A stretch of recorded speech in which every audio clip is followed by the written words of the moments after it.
nós estarmos aqui, até porque é a primeira vez, né, que nós estamos presencialmente na casa, no GEICAM, que nos acolhe. Então, na noite de hoje, estivemos aí durante a pandemia, e acho que 2 oportunidades nós estivemos de maneira virtual, né? Mas graças a Deus a gente está podendo retomar as nossas atividades, os nossos encontros, sentirmos também as vibrações das casas espíritas. Então, reabrir significa uma alegria muito grande para todos nós.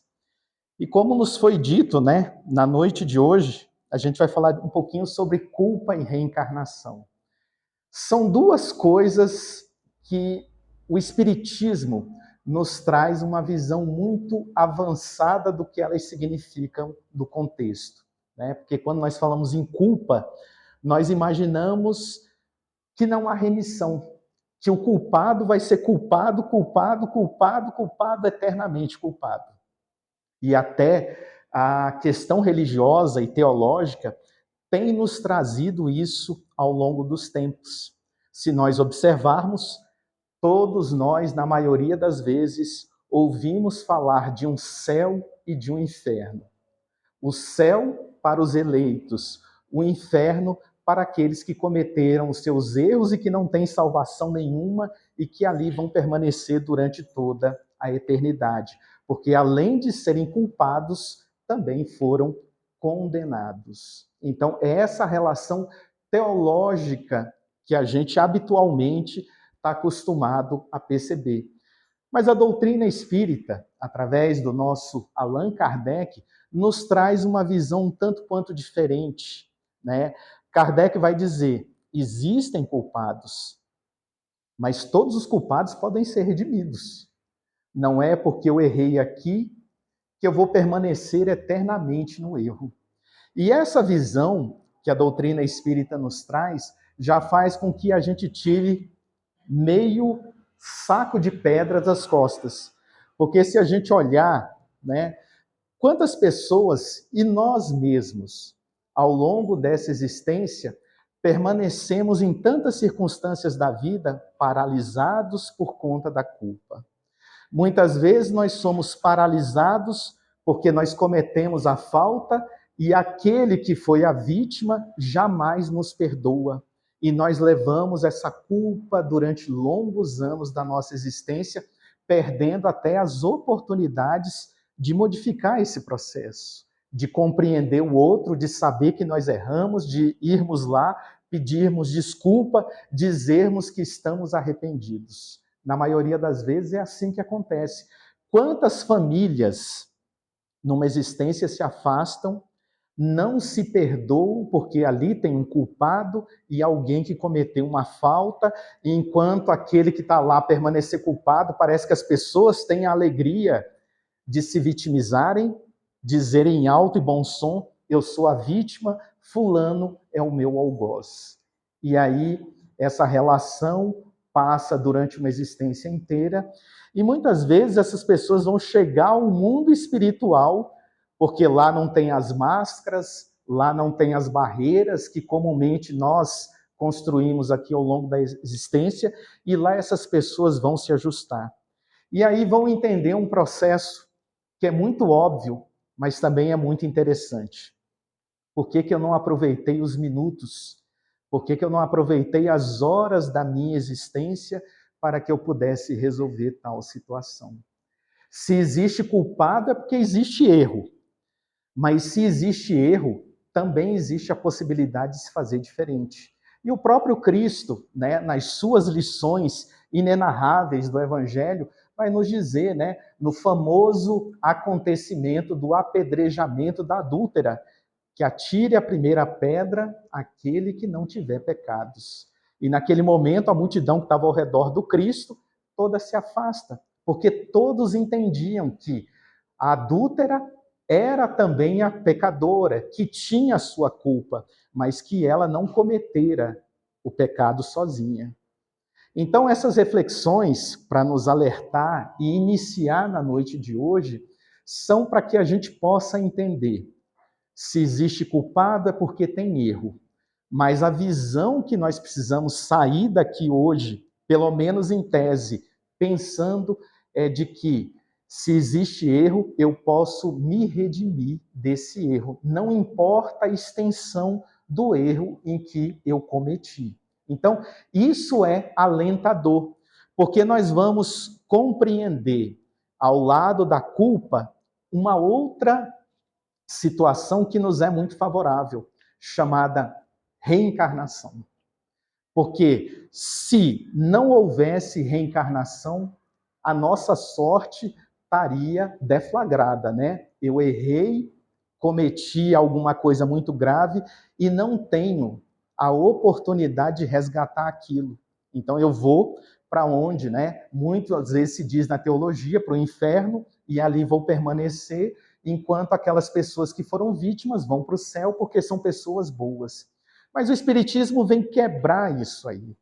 E isso é muito importante para a gente entender, porque talvez, eu digo pelo menos para mim, um dos conceitos mais difíceis que eu tive no Espiritismo foi o conceito da reencarnação. Falo por mim. E eu falo, eu não entendi tudo ainda de reencarnação, tá? Mas assim, uma das ideias mais complexas que eu tive em termos de assimilação foi a reencarnação. Por quê? Ninguém é igual.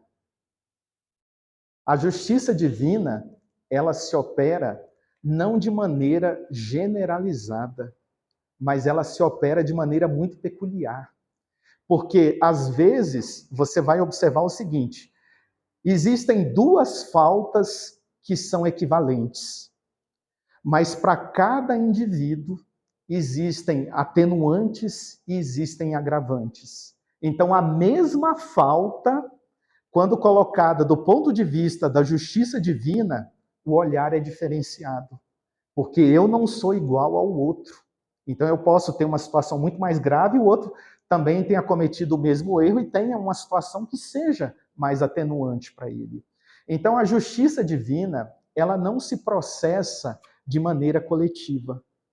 Ela se processa de maneira individualizada. E quando nós compreendemos isso, nós entendemos que todo dia, independente do que a gente haja cometido na nossa vida, nós temos a oportunidade de começar e de refazer o erro do nosso passado. E a misericórdia divina, ela é tão grande nesse sentido, né? E a justiça da reencarnação é tão perfeita, porque é oriunda de Deus, que de uma existência para outra, eu não me recordo em 100% do que eu fiz, do meu erro. É como se nós recebêssemos ali uma nova oportunidade na forma de uma página em branco para que nós escrevêssemos uma nova história. Mas aí vocês podem perguntar assim: ah, mas se eu não me lembro, como é que eu vou me redimir da falta que eu cometi no passado? Bom, a gente tem algumas pistas aí que são importantes para a gente entender. Primeiro, né, nós não estamos na família errada. Nunca. Chico já dizia com muita propriedade: a reencarnação não erra o endereço. Várias vezes ele afirmava isso. E aqueles a quem nós prejudicamos, muitas vezes são aqueles que estão retornando conosco no meio familiar, no meio da convivência social. Daí, muitas vezes, a gente perceber de maneira muito natural. Não é um exercício de empatia, mas dentro dos nossos núcleos de convívio, nós vamos encontrar pessoas com quem nós simpatizamos e pessoas com quem nós antipatizamos. E isso, muitas vezes, até sem abrir a boca, sem ter uma convivência direta. Né? Por quê? Porque a misericórdia divina, ela vai nos reunir, de tal forma que aquele que cometer o erro, ele tem a oportunidade de se redimir com aquele que foi a vítima no passado. E o esquecimento aí funciona como um elemento, um catalisador para auxiliar nesse processo. Vamos supor, né, que eu tivesse cometido um assassinato contra o meu irmão que está aqui na minha frente. E na existência seguinte eu voltasse realmente para recompor, para organizar, para tentar me redimir disso aí. E ele olhasse para mim, se lembrando de tudo que aconteceu na existência passada e falasse assim: olha, eu não te perdoo não, porque você foi o cara, você foi a pessoa que me assassinou numa existência passada. Isso seria tão humilhante para aquele que estaria ali na posição de se redimir, né? E teria muitas vezes um efeito reverso do que aquilo que se espera, no sentido de que haja uma correção. Então a misericórdia divina é muito sábia, né? Quando nos dá o esquecimento das nossas faltas, mas nos dá a possibilidade de conviver com aqueles que são os nossos devedores. E o Pai Nosso já dizia, né? Perdoai as nossas faltas, na medida em que também tivermos o entendimento para o perdão daqueles nossos devedores. E ali vão se construindo as teias, no sentido de que existem famílias cujos laços sanguíneos muitas vezes são mais fortes, mas cujos laços espirituais, esses são bastante frágeis. Muitas pessoas com quem nós já convivemos, e até mesmo nós mesmo já dissemos em algum momento: eu não me sinto dessa família em que eu estou agora nesse momento. Mas existe uma razão de ser. Eu estou ali por algum motivo, ou para resgate de alguém, ou para que alguém resgate para comigo. Então a gente vai percebendo que a espiritualidade vai nos aproximando. E quando não estamos nos núcleos familiares, em algum momento, aquele ciclo ele vai se fechando, se fechando, se fechando, de tal forma que aquelas pessoas com quem nós tenhamos a necessidade de convívio, a necessidade de resgate, estejam conosco ali, para que haja, de alguma forma, a retratação desse ato. Então, a lógica da reencarnação, ela é muito perfeita. E eu andei por outros credos religiosos, né? Então eu não falo mal dos outros credos, jamais.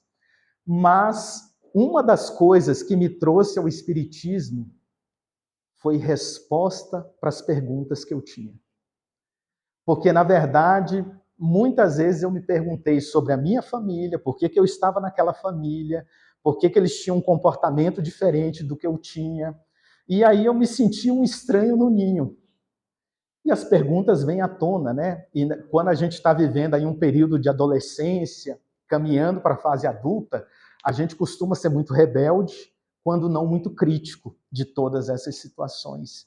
E eu busquei, de alguma forma, várias respostas para entender aqueles problemas que aparentemente não eram problemas, mas eram dificuldades internas que estavam ali e que me incomodavam, de certa forma. E consegui obter essas respostas dentro da doutrina espírita. E não de uma forma dogmática, como habitualmente eu estava, digamos assim, condicionado a obter essas respostas. Porque o dogma vinha no sentido de falar assim: Deus quer que seja assim. Né? Eu entendo que a vontade de Deus é perfeita, que é soberana.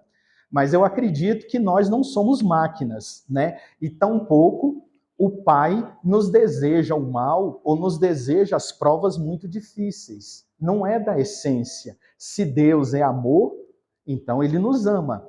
E, na verdade, nós vamos entender também, muito profundamente depois, que o bom pai nem sempre é aquele que pune mais. Né? A educação com a punição nem sempre são dois conceitos que andam juntos. Você consegue, em muitas circunstâncias, educar sem punir, porque você leva o outro a sensibilizar, a despertar a sua consciência, porque nem sempre a punição vai educar o indivíduo.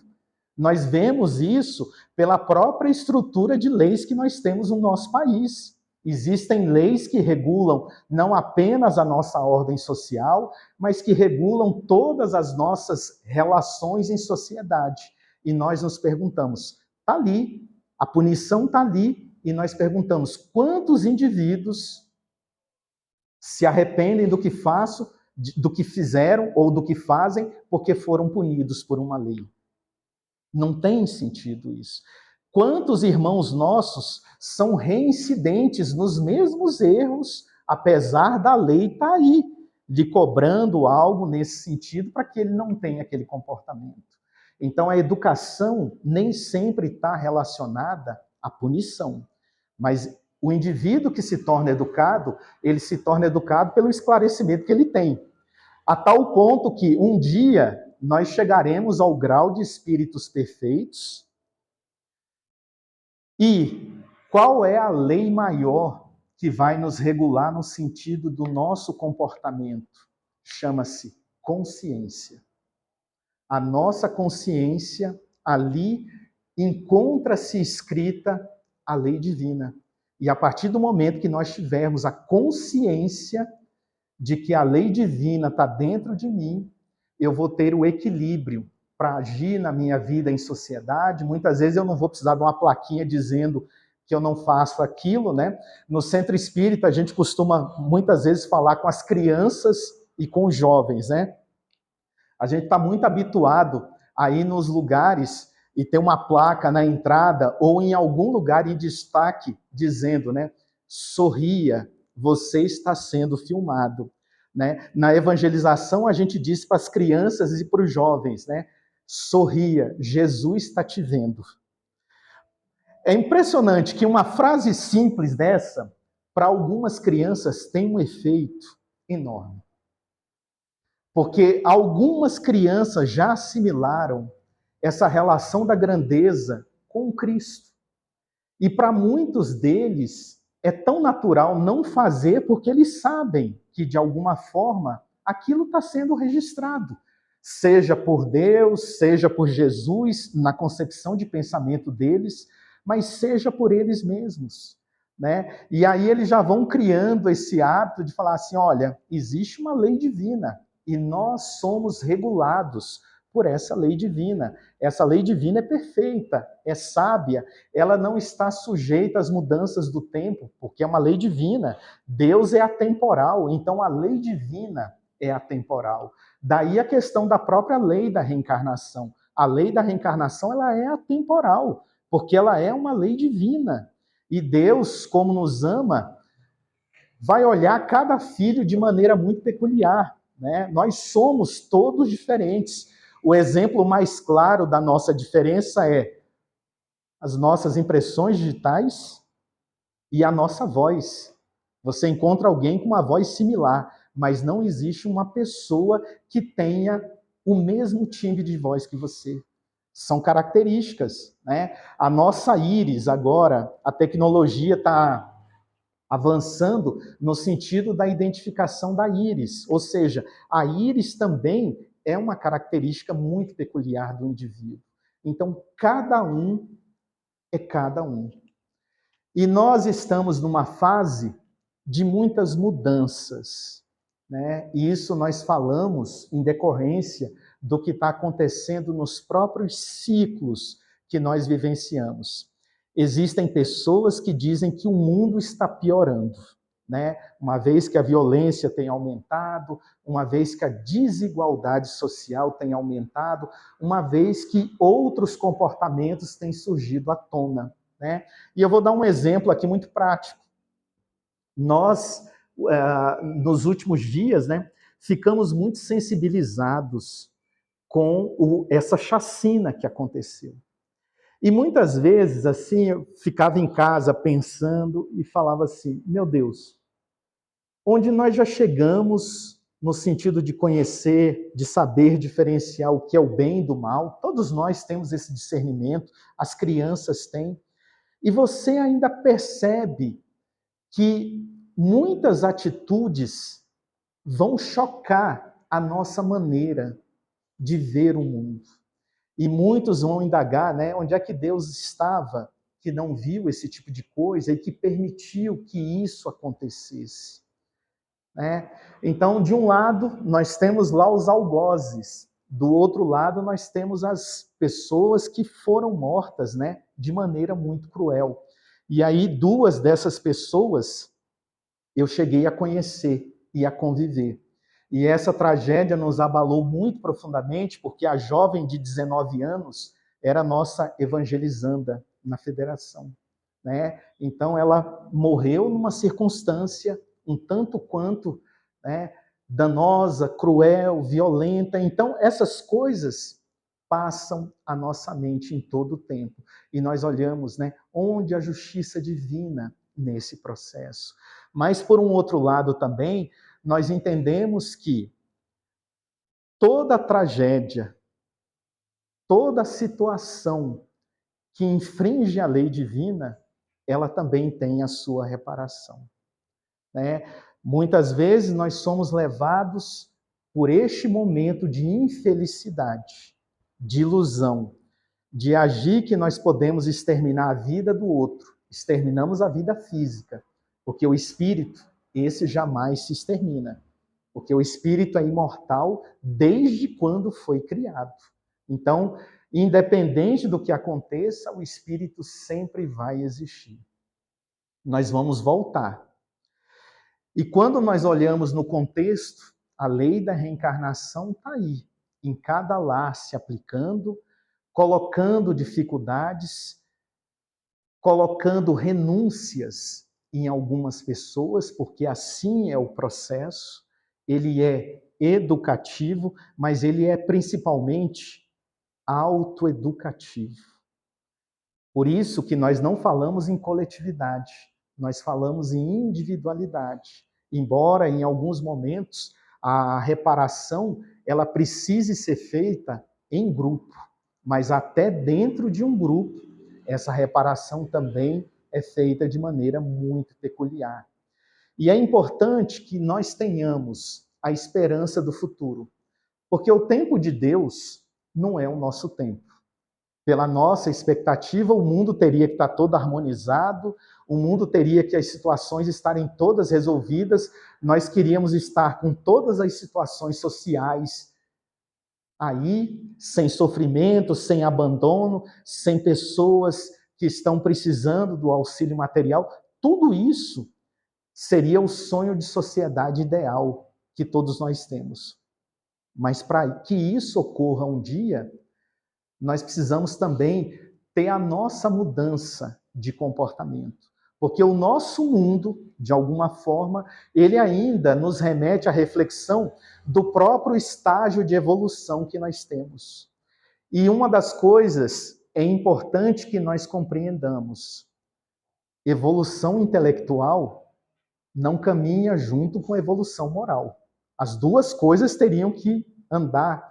Tanto é que Emmanuel, né, fala das duas asas da evolução, a asa da razão e a asa do sentimento ali. Quando essas duas asas estão em equilíbrio, o pássaro voa. Você não vê o pássaro voar com a asa para baixo, a outra para cima. Não é assim que funciona. Mas nós temos hoje uma asa intelectual muito desenvolvida. Mas quando nós olhamos o aspecto moral da nossa própria humanidade, nós vamos ver que no aspecto moral nós estamos muito a dever. E intelectualidade nem sempre tem a ver com moralidade, uma vez que nós temos inteligências extremamente privilegiadas, mas que não atuam na construção da harmonia do mundo, né? É a questão da indústria bélica, é a questão de outros que trabalham, né, ainda pela questão do enriquecimento, que usam os seus talentos, né? E muitas vezes eu fico pensando, né, um químico que se coloca na produção das drogas viciantes. Ele está usando a inteligência dele, mas ele não está usando a inteligência dele para um fim. Ao contrário, né? Ele está gerando ali um compromisso espiritual de reparação numa reencarnação de maneira muito difícil, né? Então, por isso que nós estamos aqui sentados, por isso que nós temos que falar do Evangelho de Jesus, por isso que nós temos que assimilar as leis divinas, para que não nos deixemos seduzir pelo intelecto, imaginando que o mundo, pela tecnologia, se resolve tudo, porque não funciona dessa forma, né? Hoje a gente vê toda essa tecnologia que nos aproxima do mundo lá fora, mas nos distancia dentro de casa. E uma das maiores experiências que nós passamos na atualidade, e isso nós vamos ter história para contar para a vida inteira, foi a pandemia. Quantas pessoas adoeceram de ansiedade, de depressão? Quantos casamentos acabaram? Quantas famílias ruíram ali? Quantas pessoas, através daquele momento de pandemia, tiveram a oportunidade até de refazer a sua própria imagem? Porque antes nós tínhamos rotinas que nós não convivíamos com as nossas famílias dentro de casa. Então as pessoas falam assim: ah, mas a pandemia foi muito ruim, trouxe muitas mortes, tudo isso aconteceu. Mas quando nós olhamos para tentar entender o porquê que isso veio acontecer, algo nos chama a atenção. A pandemia nos trouxe a possibilidade de cada um de nós olhar para dentro. E nós só poderíamos olhar para dentro de nós mesmos se nós nos desacelerássemos, se nós mudássemos as nossas rotinas. E eu convivi com pessoas que diziam assim: ah, eu não sabia que eu era assim, eu não sabia que eu tinha esse defeito. Esposas falando para maridos, maridos falando para esposas, filhos dizendo: ah, eu não sabia que meu pai era desse jeito, eu não sabia que minha mãe era desse jeito. Por quê? Porque ali não tinha, de fato, o convívio. E muitos de nós também não nos conhecemos. Nós, muitas vezes, pintamos para nós a imagem que nós queremos, não a imagem daquilo que precisa ser pintado. Né? Tanto é que no Centro Espírita, uma palavrinha-chave que aparece com muita frequência chama-se reforma íntima. Né? Todos nós sabemos que precisamos nos reformar intimamente. Mas no mundo aí fora, nós vamos encontrar uma dissociação entre esses dois conceitos. Reforma íntima não é reforma de interiores. Se a gente contrata um arquiteto para fazer uma reforma de interior na nossa casa, ele vai pintar uma parede, ele vai mudar um sofá, ele vai comprar uma luminária nova para voltar ali. Isso é uma reforma de interior, é o que a gente faz, tá? Agora, quando a gente fala em reforma íntima, a gente está dizendo assim: eu preciso quebrar essa parede toda, porque essa porta não pode ficar mais aqui. Essa porta tem que vir para cá. A reforma íntima, nesse sentido, é algo muito mais profundo, porque não é conveniente e ela também não obedece uma cronologia, né? O que eu quero dizer com isso? Todo mundo é bom e pensa em Jesus quando está no centro espírita.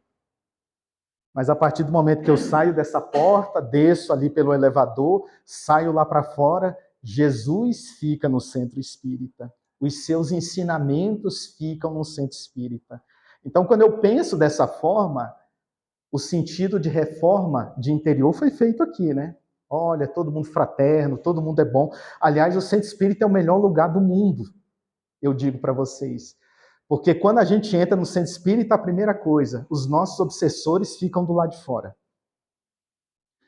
Outra coisa importante, quando a gente entra no centro espírita, a primeira coisa que a gente fala assim: que lugar maravilhoso, que vibração, que paz. A gente é que vem desarmonizar o centro espírita, né? Porque as nossas companhias vêm com a gente, né? Aqueles que já estão mais propensos a um processo de mudança, aqui são acolhidos, né? São esclarecidos e são levados. Os mais endurecidos ficam lá fora. Mas o Espiritismo, através da reencarnação e através dos seus princípios básicos, ele nos convoca a pensarmos da seguinte forma, né? Quando nós estamos lá iniciando a nossa vida, né, conhecendo um pouco da religião, todo mundo já ouviu essa frase na vida, né? Diga-me com quem andas e eu te direi quem és. No Espiritismo eu vim descobrir que essa frase tem que ser modificada. Modificada em que sentido? Diga-me o que pensas e eu te direi com quem tu andas, né? Porque essa lei do pensamento, ela está vibrando o tempo inteiro. As nossas tragédias pessoais, as nossas atitudes, os nossos comportamentos são oriundos das nossas vibrações, que são emitidas a todo tempo e que são captadas por aqueles que nos são afins. Da mesma forma que no mundo físico nós nos agregamos às pessoas que têm interesses parecidos com os nossos, no mundo espiritual nós estamos acolhendo também os nossos irmãos que já não estão mais no corpo físico, mas que trazem os mesmos interesses do que os nossos. Então não é muito diferente nesse sentido, né? O nosso pensamento chama, o nosso pensamento vibra, o nosso pensamento ecoa. Tanto é que nós precisamos nos disciplinar na questão do nosso pensar. Nós não conseguimos fazer isso 100%, vai demorar muito para que a gente chegue a um nível de fazer isso 100%. Mas nós precisamos elaborar esse exercício diário. E isso nos ajuda também a diminuir a nossa culpa com relação aos nossos próprios atos. Por quê? Porque quando eu começo a vibrar num processo diferente, numa onda diferente, eu também posso exercer dentro de mim uma coisa chamada auto-perdão. E vamos ser honestos conosco. Como é que eu perdoo o outro se eu não consigo me perdoar? Vai ser aquela mesma relação que a gente tem na infância, né? O outro vem, bate na gente, aí vem a mãe da gente, você tem que pedir desculpa pro fulano. A criança vem aqui, aí o outro, desculpa. Mas ele não parou para entender o que significa aquela desculpa, né? Auto-perdão não é conveniência, nem tampouco é um processo que ocorre da boca para fora, né? Muitas vezes nós cometemos um erro, chegamos naquele, intimamente nós estamos convencidos de que nós erramos e nós pedimos assim: você me perdoa, né? Mas aquele que sofreu a falta por dentro está dizendo assim: eu perdoo, mas que bom que se ele passar por uma situação pior do que ele fez comigo. É assim que funciona. E aí nós vamos dizer assim: isso é perdoar? Enquanto os processos em que nós nos perdoamos for dessa forma, sempre vai existir culpado. Porque o processo não fechou, né? E culpa, no sentido literal do termo, presume-se que o culpado se sente o devedor. Então, enquanto eu carregar o sentimento de culpa, significa que eu serei sempre, eternamente, aquele que é devedor. Nós erramos, mas nós temos possibilidade de nos desvencilhar desse processo, de nos libertar. Porque senão, qual seria o sentido? Né? Vamos pensar no sentido macro. Qual seria o sentido de eu carregar uma culpa para a vida inteira? Aquilo pesado. Eu fico pensando, muitas vezes, quantas pessoas perdem uma existência inteira por conta de culpa? Quantas pessoas estão deprimidas por conta de culpa? Quantas pessoas desenvolvem outros estágios patológicos de doença mental por conta de culpa? E o que mais me choca nesse processo todo? Quantas pessoas estão se matando por conta de culpa? E quando eu falo pessoas, vou me dirigir também a um público muito específico. Quantos jovens tiram a sua própria vida porque se sentiram culpados? Porque não supriram as expectativas da família, porque não conseguiram ter sucesso, porque não conseguiram escolher uma profissão que lhes daria dinheiro, porque não se sentem amados. Esse é o mais doído de tudo. Porque muitos, e aí de um sentido mais genérico, muitos que tiram a própria vida são pessoas que no íntimo pensam: eu nunca fui importante para ninguém. Eu nunca me senti amado por ninguém. Então, se eu não existir mais, ninguém vai sentir a minha falta, porque eu não tenho valor no mundo. Isso é muito triste. E aí a gente vai vendo, né, que se nós ampliarmos esse leque de situações, todos nós somos culpados, em maior ou menor grau. Mas o que nós não podemos fazer é nos imobilizarmos na culpa. Porque se nós nos imobilizarmos na culpa, a gente está perdendo um planejamento reencarnatório, algo muito bem feito.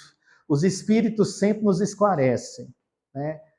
Nascer é um processo difícil. Por quê? Porque exige planejamento, né?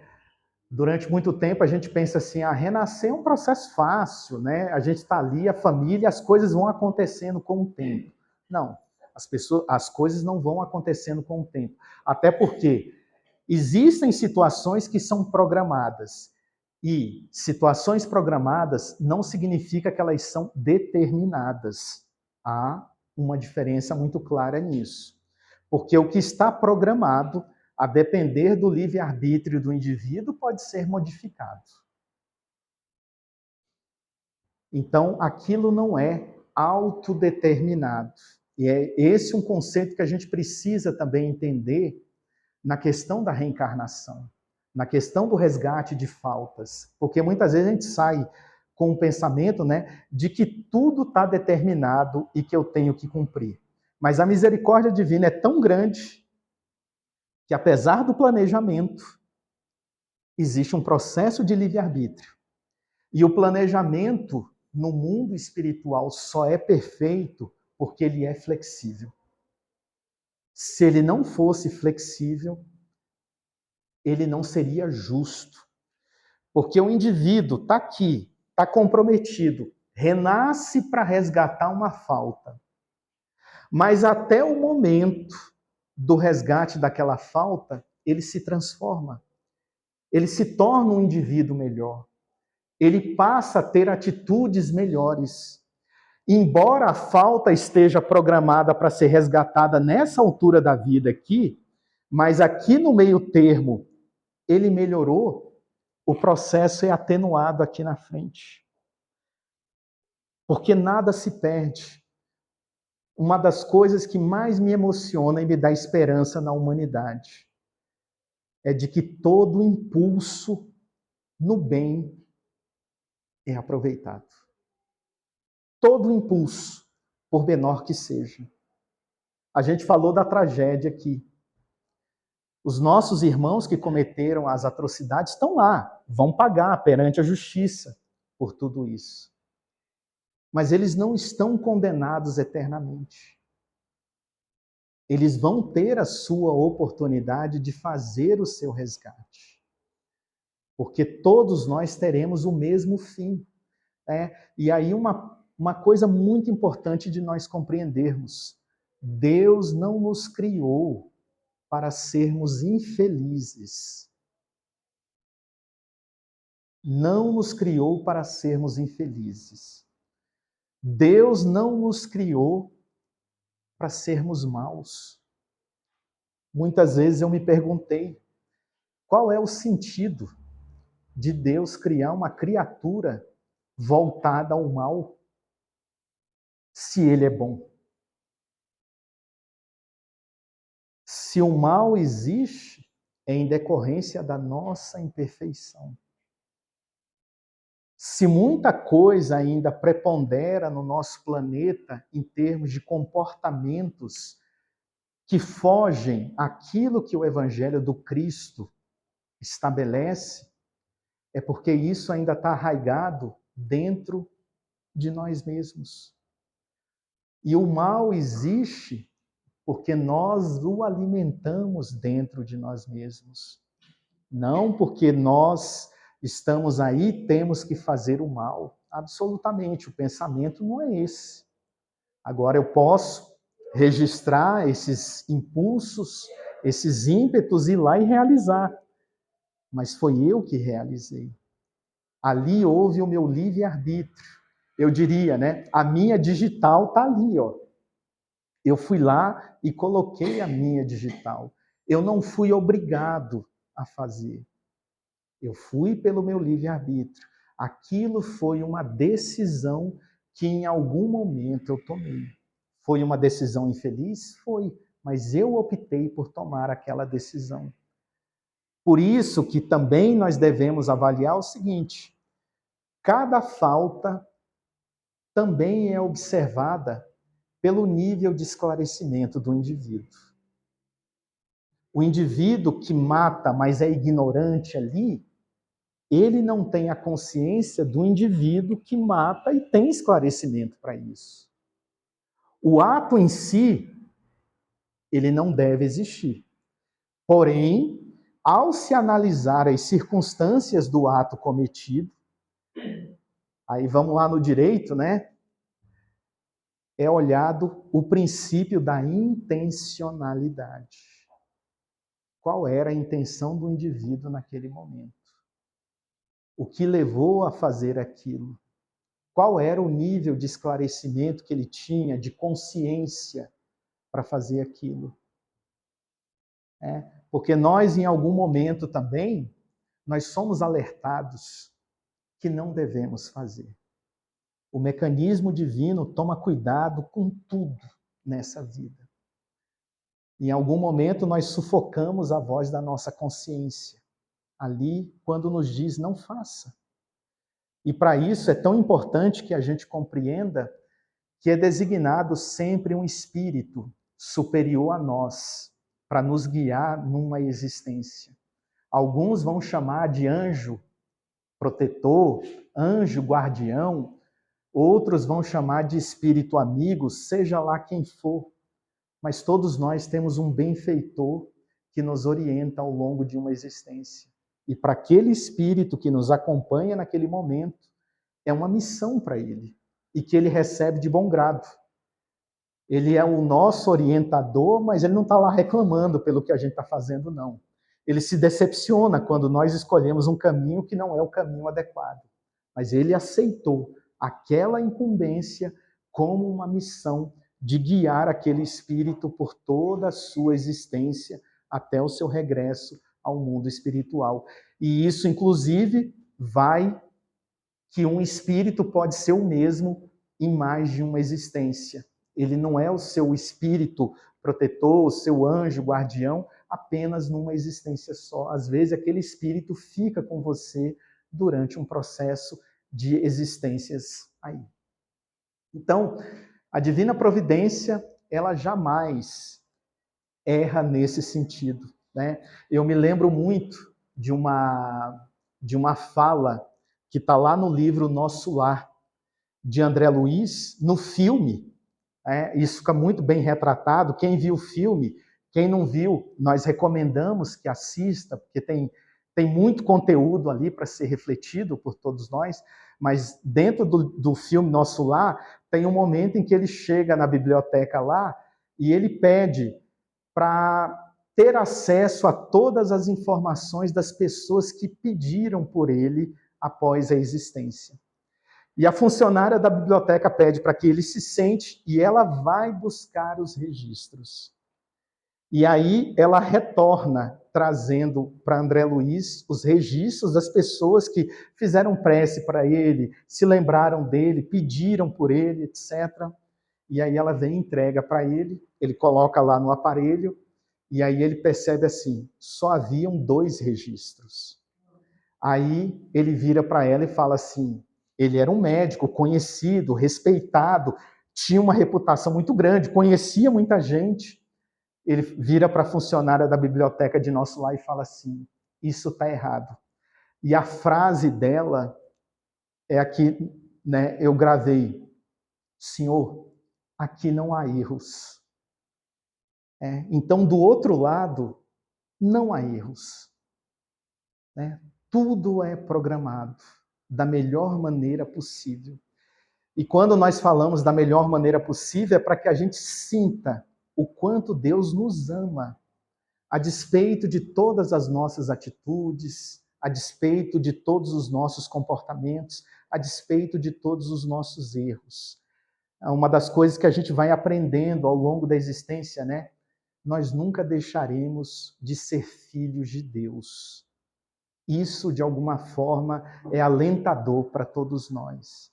E nós sabemos que quem errou hoje, que quem está um pouco mais atrás na caminhada evolutiva do que nós, um dia também vai estar junto de nós, porque nós somos uma família universal. Todos nós estamos submetidos aos mesmos mecanismos de reparação.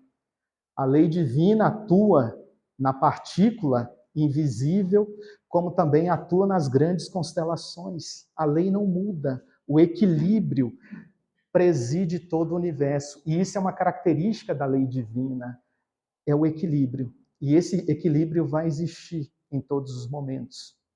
E a gente assimila todos esses processos. A gente, com o tempo, vai adquirindo essa consciência de que a gente precisa mudar, de que nós precisamos fazer o melhor. Mas como nos lembra muito bem, né, o nosso querido doutor Bezerra de Menezes, ele sempre vai dizer, né, que a nossa melhoria não pode violentar a nossa consciência.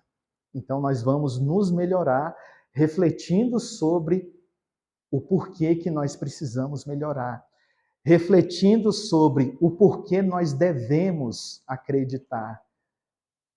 Então, nós estamos cientes desse processo e a maneira de nós alcançarmos, então, essa mudança definitiva é principalmente com o compromisso da nossa própria mudança, da nossa mudança individual.